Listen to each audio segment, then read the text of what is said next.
Good afternoon, my diamonds and my Teletubbies. I want to talk about the power of choice. Nature versus nurturing.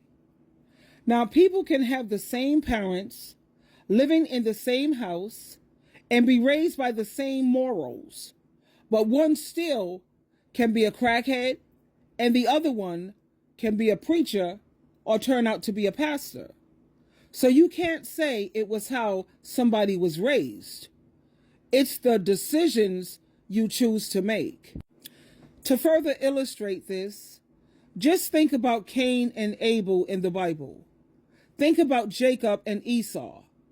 They was both raised in the same house with the same parents, raised by the same morals, but you notice how when it came to Cain and Abel, Cain did not have God's favor, and Abel had God's favor. He had God and Jesus' favor, whereas Cain did not.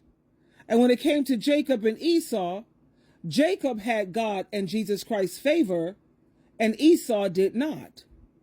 So have you ever wondered why some people make good choices while the others make bad ones? Because I know I don't believe in this nurturing thing, because you have really prominent psychiatrists and psychologists who are still debating. That is a very strong debate, because a lot of the prominent in psychiatry and psychologists, they say it has to do with your nature. Because I'm sure you have seen it in many families, maybe with your friends' families or even in your own family. It's not about how you were raised. Because growing up in a good home with loving parents, that does not guarantee that you'll make good choices, and vice versa. Having a tough home life, it doesn't mean you'll make bad choices either. It's about the decisions you make. The truth is, we all have the power to choose. We can choose to do good or bad, to follow rules or to break them, to treat others kindly or to be hurtful. It's a choice. The decisions you make today is going to affect you tomorrow, and you have to keep that in mind. It's like you're building with Legos. Each brick you add, it creates the structure of your life. Once you become an adult, you're no longer a child. You are in the driver's seat of your life. What happened to you in your childhood, that's not happening to you now. No one else can make your choices for you. Not your parents, your friends, your teachers. They can guide you, but ultimately it's up to you.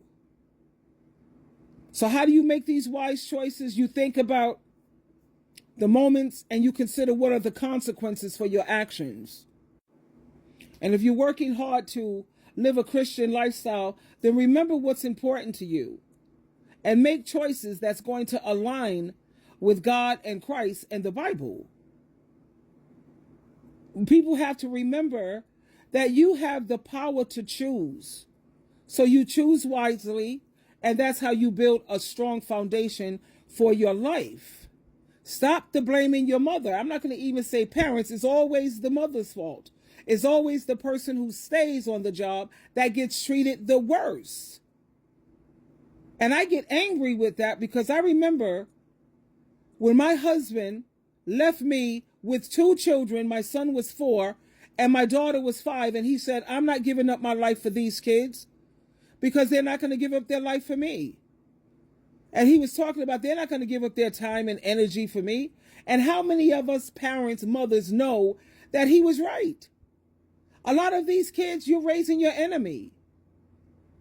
They don't have time for you. You're too time consuming. They don't value you or treat you, with honor, like the Bible says. And Jesus Christ said, because of that, Matthew chapter 15, verse 4, it says that anytime you refuse to respect and honor your parents, did he say that you should be unalived? No. He said you must be unalived. Now, that didn't come from the Apostle Paul, John, or any of the other Bible writers. That came straight out of Jesus Christ's mouth. It's in the New Testament and the Old Testament that you must and you should be made unalive. There's no if and ands. He didn't say you should be in therapy for it, or you should get treatment for it, or you should be, reprimanded. No, Jesus Christ, he took it all the way to the top. You must unalive them if they refuse to honor their parents. And the Bible says, do not forsake the instruction of your mother. And how many of these kids do you hear talking and speaking badly about their mothers all on social media, and their mother is not there to defend herself, so they can make up any old thing? Exaggerations is just another form of lying. But try to get them to understand that they don't. So just in conclusion, remember, it's not about how you're raised or where you come from. It's about the decisions you make as an adult, as a grown-up, and the choices that you choose. You have the power to shape your own life. And since you feel you're so much better than your parents or your mother, I want to see your kids. Yeah, I want to hear what your children have to say about you. And if you don't have children, you need to sit down and shut up. I just had to share this with you because it burns me up. I have so many groups that I have joined on Facebook for mothers who are being treated so badly by their toxic children, how they have estranged their parents after all the hard work these mothers have put in, and this is what they get in return. And that's one of my pet peeves, honey.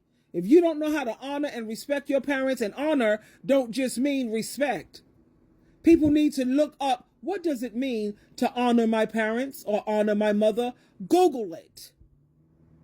Because so many of these adult children don't have a clue. Twinkle, twinkle, twinkle.